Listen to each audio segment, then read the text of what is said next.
Hurmatli mijozlar, mana bizda shunaqangi DXM kofelari keldi. Ko'pchilik kutayotgandi. Kofemizda hozir 3 xil turi bor. Linji kofe 3 в 1, Linji 3 в 1 sutli va Linji black. Bunisi davlenasi borligi tavsiya qilinmaydi. O'ta achchiq hisoblanadi. Hammasi gazli va shirinlikdan tiyib ozdirib beradi. Bir oyda 5 kilogacha tashlaysiz.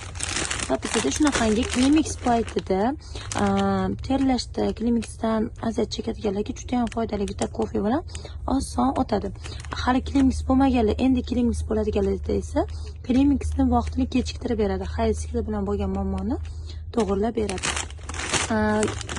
Va bu mahsulot esa ko'kko'ji gijjalarni to'kadi, qonni ko'paytiradi, xotirani tiklab beradi.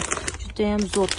Keyin ko'pchilik energiyam yo'q, dangasalik qonmi, ishga yalchimayman deganlar uchun Cordyceps kofeni tavsiya qilaman. Juda ham zo'r energiya beradi.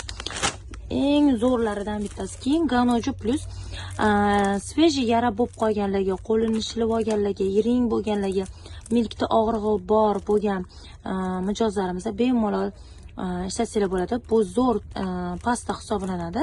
Birato'lasi faqatgina tishlarni yuvmaydi-da, balkim yaralarni ham, dog'larni ham ketkazib beradigan zo'r pasta. Keyin esa shunaqangi gormonal o'zgarishlarga esa Timocha kofelarimiz ham bor.